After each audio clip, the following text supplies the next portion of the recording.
مجھے یہاں ایک مشہور حکایت یاد آ گئی۔ دستر قدرت نے جنت کا نقشہ پہاڑ کی چوٹی پر بنایا اور جہنم کا وادی میں، بیچ میں دنیا کا، باقی سب سپاٹ چھوڑ دیا کہ جنت کے باغات اور جہنم کی لپٹیں سب کچھ صاف دکھائی دے۔ کہنے والے کہنے لگے کہ یوں ہے تو کوئی ایک شخص بھی ڈھلان کو نہیں جائے گا۔ پھر کچھ ایسا ہوا کہ کمرے کو سے چوٹی کی طرف نوکیلے پتھر، خاردار جھاڑیاں اور کھائیاں نمودار ہو گئیں اور باغات چھپ گئے۔ ادھر وادی کی طرف خیابان و گلستان، برگ و بر اور کہنی انکہنی عیاشیوں کا سامان یوں بہم ہوا کہ لپٹوں تک کسی کی نظر نہ جائے نہ کان۔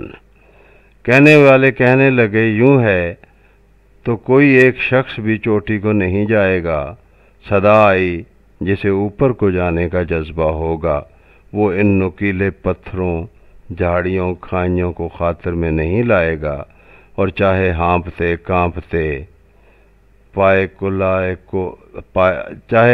کانپتے پائے کلہ کو پا لے گا۔ وہ نیچے جانے والا جس پھل کو چکھے گا پھونک پائے گا، رسیلے کی تلاش میں نیچے لڑکتا جائے گا اور آخر کو اوندے منہ شولوں میں گر پڑے گا۔ اب یہ دوہا پڑھیے۔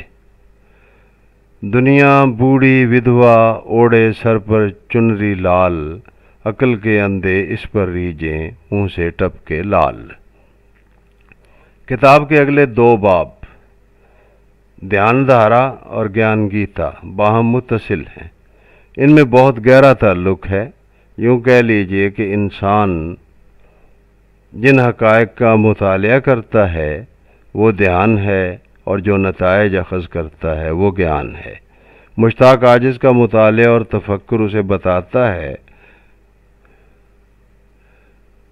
گہرا ساگر دھیان کا، جس کی تھاہ کا موتی گیان، جو پاتال سے موتی لائے اس کو مان مہان۔ دین فطرت ہمیں بتاتا ہے کہ انسان کے لیے وہی کچھ ہے جس کا وہ جتن کرے۔ اپنی منزل کو پانے کو اس کی طرف سفر کرنا ہوگا۔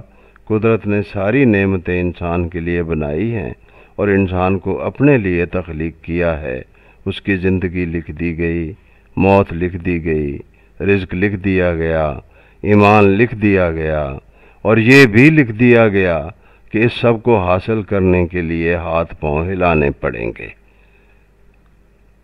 وقت پہ جس نے کھیتی بیجی وہ اصلی دہقان، لمبی تان کے سو جائے تو گھاس اگے کھلیان، اور اجیارے میں راہ سفر کی جلدی سے کٹ جائے، شام ڈھلے جو چلے مسافر پگ پگ ٹھوکر کھائے۔ ریکھاؤں میں کیا رکھا ہے مڑ مڑ ریکھ نہ دیکھ، ریکھا تیری مٹھی میں ہے لکھ لے اپنے لیکھ۔